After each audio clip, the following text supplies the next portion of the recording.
اے پیغمبر لوگوں سے کہہ دو کہ اگر تم اللہ کو دوست رکھتے ہو تو میری پیروی کرو، اللہ بھی تمہیں دوست رکھے گا اور تمہارے گناہ معاف کر دے گا، اور اللہ بخشنے والا ہے، مہربان ہے۔ کہہ دو کہ اللہ اور اس کے رسول کا حکم مانو، بس اگر وہ نہ مانے تو اللہ بھی کافروں کو دوست نہیں رکھتا۔ اللہ نے آدم اور نوح اور خاندان ابراہیم اور خاندان عمران کو تمام جہان کے لوگوں میں سے منتخب فرمایا تھا، ان میں سے بعض کی اولاد تھے، اور اللہ سننے والا ہے، جاننے والا ہے۔ وہ وقت یاد کرنے کے لائق ہے جب عمران کی بیوی نے کہا کہ اے پروردگار، جو بچہ میرے پیٹ میں ہے میں اس کو تیری نذر کرتی ہوں، اسے دنیا کے کاموں سے آزاد رکھوں گی، تو اسے میری طرف سے قبول فرما، تو سننے والا ہے، جاننے والا ہے۔ پھر جب ان کے یہاں بچہ پیدا ہوا تو کہنے لگی کہ پروردگار میرے تو لڑکی ہوئی ہے، جبکہ اللہ خوب جانتا تھا جو ان کے یہاں ولادت ہوئی تھی، اور نہ ہوتا لڑکا مانند اس لڑکی کے۔ اور کہنے لگی میں نے اس کا نام مریم رکھا ہے، اور میں اس کو اور اس کی اولاد کو شیطان مردود سے تیری پناہ میں دیتی ہوں۔ تو اس کے پروردگار نے اس کو پسندیدگی کے ساتھ قبول فرمایا اور اسے اچھی طرح پرورش کیا، اور زکریا کو اس کا کفیل بنایا۔ زکریا جب کبھی عبادت گاہ میں اس کے پاس جاتے تو اس کے پاس کھانا پاتے۔ یہ کیفیت دیکھ کر ایک دن مریم سے پوچھنے لگے کہ مریم یہ کھانا تمہارے پاس کہاں سے آتا ہے؟ وہ بولی کہ اللہ کے ہاں سے آتا ہے،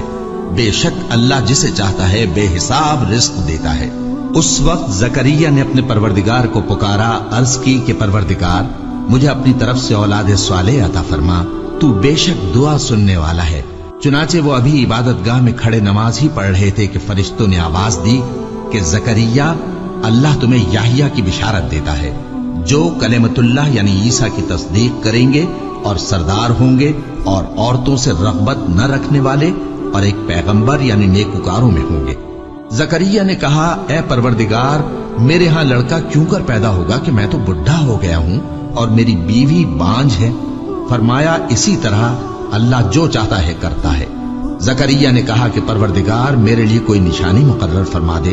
فرمایا تمہاری نشانی یہ ہے کہ تم لوگوں سے 3 دن اشارے کے سوا بات نہ کر سکو گے،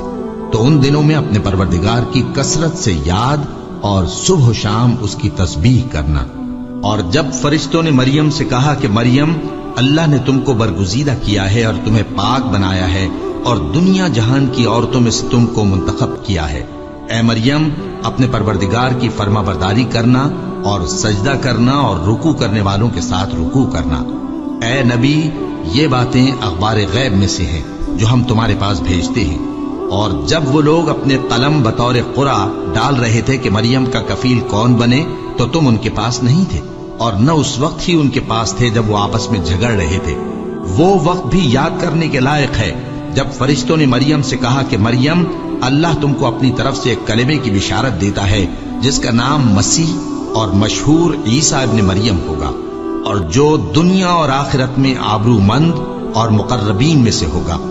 اور ماں کی گود میں اور بڑی عمر کا ہو کر دونوں حالتوں میں لوگوں سے یکساں گفتگو کرے گا اور نیکوکاروں میں ہوگا۔ مریم نے کہا کہ پروردگار میرے ہاں بچہ کیوں کر ہوگا کہ کسی انسان نے مجھے ہاتھ تک تو لگایا نہیں۔ فرمایا کہ اللہ اسی طرح جو چاہتا ہے پیدا کرتا ہے، جب وہ کوئی کام کرنا چاہتا ہے تو ارشاد فرما دیتا ہے کہ ہو جا تو وہ ہو جاتا ہے، اور وہ اسے کتاب و حکمت اور تورات اور انجیل کا علم عطا کرے گا، اور عیسیٰ بنی اسرائیل کی طرف پیغمبر ہو کر جائیں گے اور کہیں گے کہ میں تمہارے پاس تمہارے پروردگار کی طرف سے نشانی لے کر آیا ہوں، وہ یہ کہ تمہارے سامنے مٹی سے پرندے کی صورت بناتا ہوں، پھر اس میں پھونک مارتا ہوں تو وہ اللہ کے حکم سے سچ مچ پرندہ ہو جاتا ہے، اور پیدائشی اندھے اور ابرص کو تندرست کر دیتا ہوں، اور اللہ کے حکم سے مردوں کو زندہ کر دیتا ہوں، اور جو کچھ تم کھا کر آتے ہو اور جو اپنے گھروں میں جمع کر رکھتے ہو سب تم کو بتا دیتا ہوں۔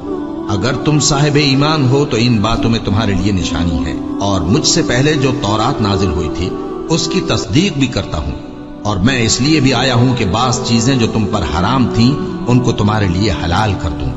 اور میں تو تمہارے پروردگار کی طرف سے نشانی لے کر آیا ہوں، تو اللہ سے ڈرو اور میرا کہا مانو۔ کچھ شک نہیں کہ اللہ ہی میرا اور تمہارا پروردگار ہے، تو اسی کی عبادت کرو،